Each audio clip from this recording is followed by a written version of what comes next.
السلام علیکم۔ وعلیکم السلام۔ آج ہم ایک بہت ہی دلچسپ اور گہرے موضوع پر بات کرنے جا رہے ہیں۔ جی یہ گفتگو اصل میں کتاب لوح و قلم کے مطالعے سے شروع ہوئی، خاص طور پر صفحات 67 سے 72 کو پڑھتے ہوئے۔ جی ہاں بالکل۔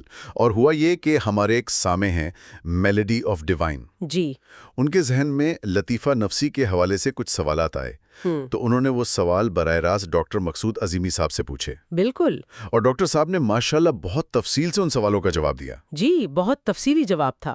تو ہم نے سوچا کہ یہ جواب اتنا اہم ہے، اتنا فکر انگیز ہے کہ اسے اپنے تمام سامعین کے ساتھ شیئر کرنا چاہیے۔ ہاں، وہ سامعین جو ابھی سن رہے ہیں اور وہ بھی جو شاید آپ کہہ لیں 3 سال بعد بھی لوح و قلم کو سمجھنے کی کوشش میں یہاں آئیں۔ جی ہاں، تو آج کا مقصد یہی ہے کہ ڈاکٹر صاحب کی جو وضاحت ہے اس کے اہم نکات کو سمجھا جائے، ان پر بات کی جائے۔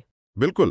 تو ہم ایسا کرتے ہیں کہ پہلے میلڈی آف ڈیوائن کے سوالات دیکھتے ہیں وہ کیا تھے، جی، اور پھر ڈاکٹر صاحب نے جو جواب دیا اس کی روشنی میں ان کا تجزیہ کریں گے۔ تو آئیے شروع کرتے ہیں۔ تو پہلا سوال جو میلوڈی آف ڈیوائن نے اٹھایا وہ لطیفہ نفسی کے حوالے سے تھا۔ جیسا کہ عام طور پر سمجھا جاتا ہے اور کتاب میں بھی ہے کہ لطیفہ نفسی جس بھی تقاضے کی طرف متوجہ ہو جائے نا، جی تو ہماری تمام صلاحیتیں، تمام حواس بس اسی ایک مقصد میں لگ جاتے ہیں۔ ہاں، اسی کو پورا کرنے میں۔ بالکل۔ تو اس حوالے سے ان کے ذہن میں 2 خاص سوال تھے۔ اچھا پہلا سوال تھا تصور شیخ کے مراقبے کے بارے میں، جی کہ جب کوئی سالک مراقبے میں بیٹھتا ہے، اپنے مرشد کا تصور کرتا ہے، جی کوشش کرتا ہے کہ وہ تصور قائم ہو۔ کہ مرشد کیا سوچتے ہوں گے، کیا کرتے ہوں گے۔ ہاں، تو کہا جاتا ہے کہ لطیفہ نفسی اس تصور کی طرف پوری طرح لگ جاتا ہے۔ ٹھیک۔ اب لوح و قلم میں یہ بھی لکھا ہے کہ لطیفہ نفسی تو پوری کائنات پر محیط ہے، بہت وسیع ہے۔ جی یہ بات بھی ہے۔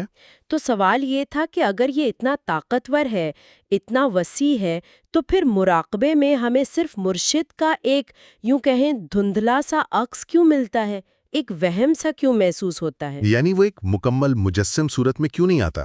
بالکل، جس طرح شاید روح دیکھنا چاہتی ہے وہ فوراً سامنے کیوں نہیں آ جاتا؟ اس میں اتنی دیر کیوں لگتی ہے؟ مطلب پہلی چند کوششوں میں ہی ایسا کیوں نہیں ہو جاتا؟ اور اگر نہیں ہوتا؟ ہاں، اور اگر نہیں ہوتا تو پھر اس تصور کو مضبوط کیسے کیا جائے، کیا طریقہ ہے؟ یہ تھا پہلا سوال، کافی اہم سوال۔ آپ صحیح کہہ رہی ہیں، یہ سوال تو اکثر ذہنوں میں آتا ہے جو اس راہ پر چلتے ہیں۔ جی اچھا، اور دوسرا سوال بھی اسی سے جڑا ہوا تھا، لطیفہ نفسی کے عمل سے ہی۔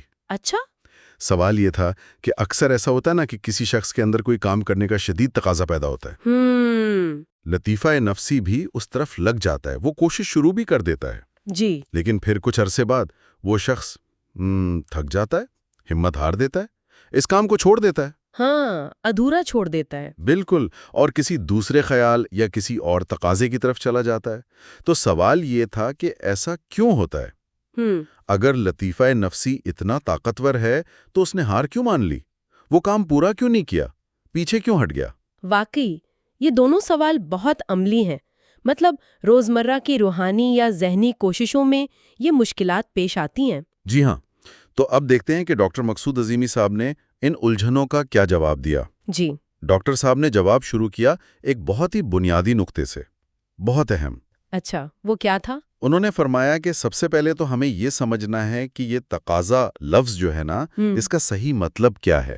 اچھا، تقاضا۔ جی، ڈاکٹر صاحب نے کہا کہ اکثر ہم کیا کرتے ہیں کہ کوئی خیال ذہن میں آیا اور ہم نے سمجھ لیا کہ یہ تقاضا ہے، جبکہ خیال کا آنا ایک الگ چیز ہے اور تقاضے کا پیدا ہونا وہ بالکل مختلف ہے۔ اچھا، ان میں فرق کیا ہے پھر؟ ڈاکٹر صاحب کے مطابق تقاضا جو ہے، اگر انگریزی میں کہیں تو وہ ارج ہے، ایک شدید اندرونی خواہش، ارج، ہاں، یا نیڈ کہہ لیں، ضرورت۔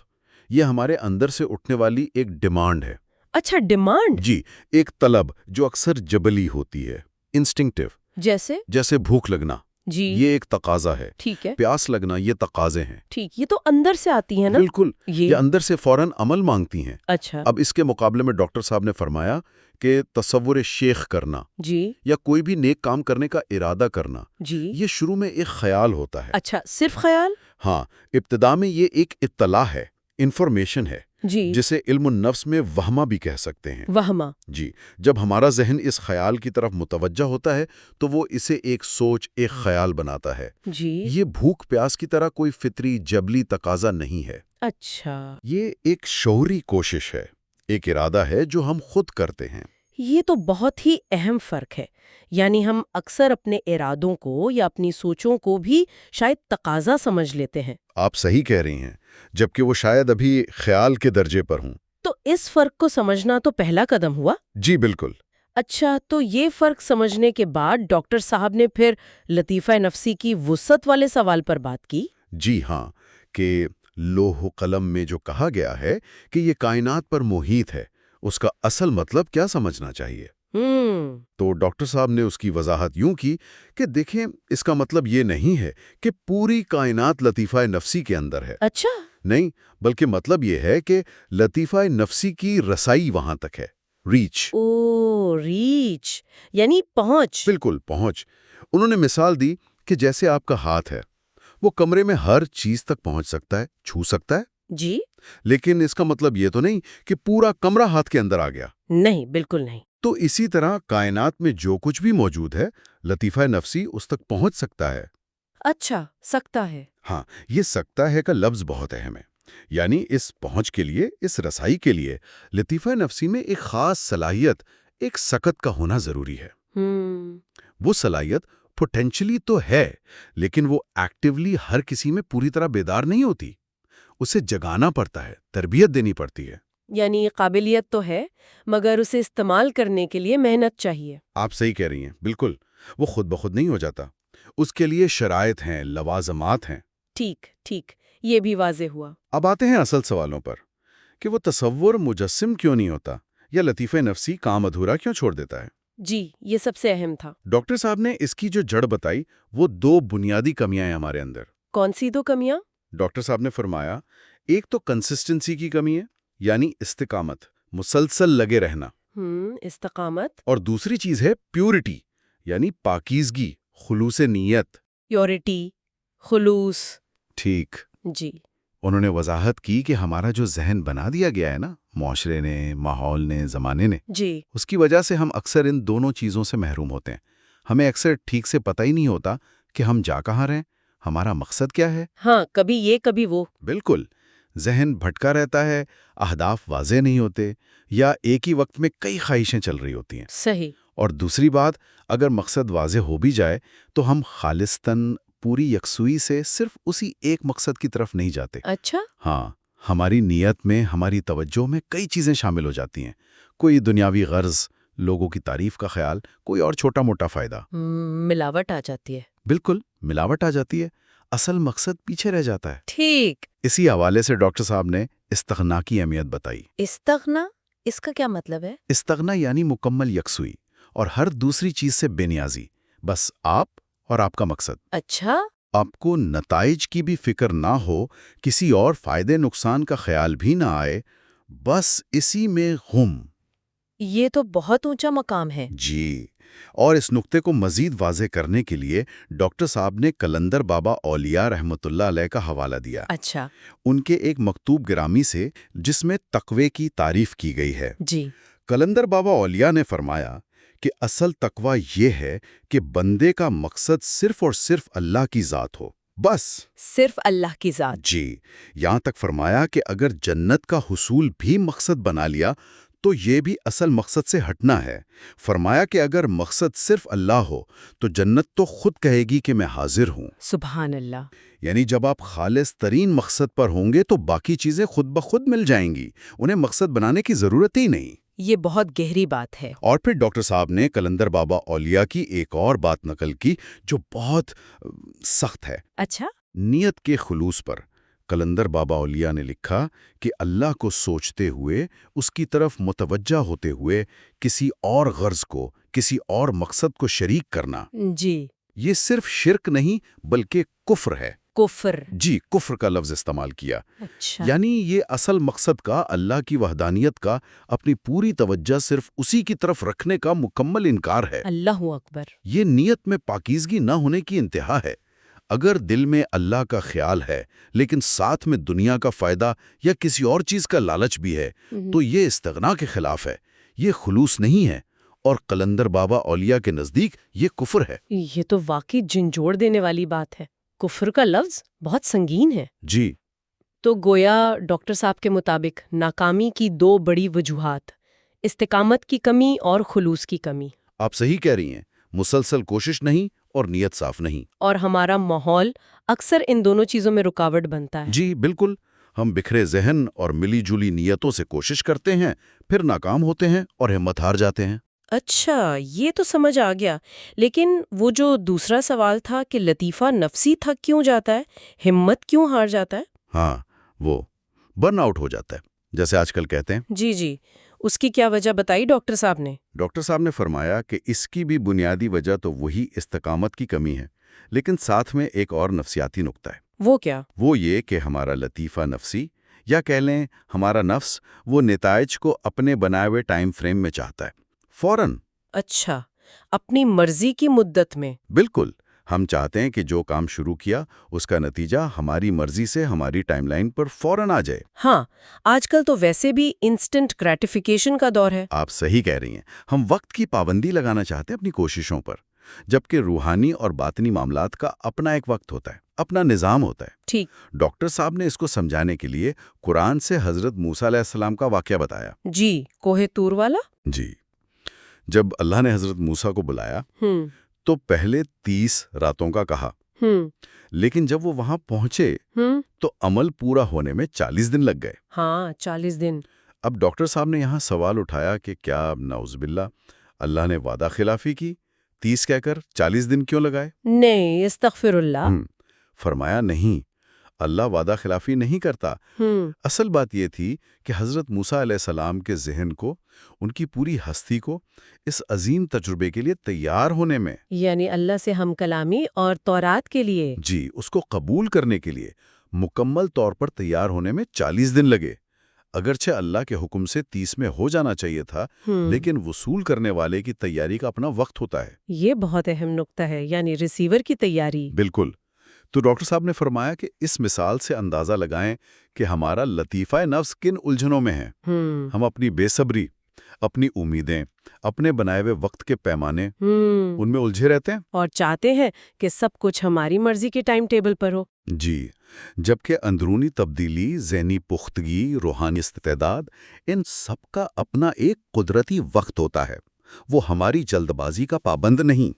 اور یہی بے صبری پھر تھکا دیتی ہے، ہمت توڑ دیتی ہے۔ بالکل، اور ہم کام ادھورا چھوڑ دیتے ہیں۔ آپ صحیح کہہ رہے ہیں، یہ واقعی بہت متعلقہ بات ہے، خاص طور پر آج کل۔ جی، حضرت موسیٰ علیہ السلام جیسے پیغمبر کے ساتھ اگر تیاری میں وقت لگا تو ہم عام لوگوں کو تو کہیں زیادہ صبر و استقامت چاہیے، اور اپنے بنائے ہوئے ٹائم فریم سے نکلنا ہوگا۔ بالکل۔ اچھا، تو اب آخر میں تصور شیخ کے مقصد پر بات ہوئی۔ جی ہاں، جو پہلے سوال کا جواب بنتا ہے کہ وہ مجسم کیوں نہیں ہوتا۔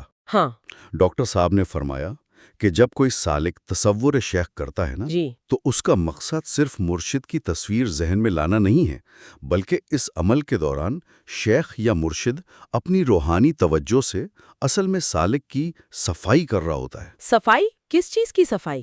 ڈاکٹر صاحب نے وضاحت کی کہ اس صفائی کا مطلب ہے سالک کے اندر پیورٹی لانا، پاکیزگی، خلوص۔ اچھا، مرشد اپنی توجہ سے سالک کے ذہن کو بھٹکانے والے خیالات سے، نیت کی ملاوٹوں سے، اندر کی منفی چیزوں سے، الجھنوں سے پاک کرتا ہے، گویا اندر سے دھو رہا ہوتا ہے۔ روحانی صفائی۔ جی، اور اس صفائی کا مقصد کیا ہے؟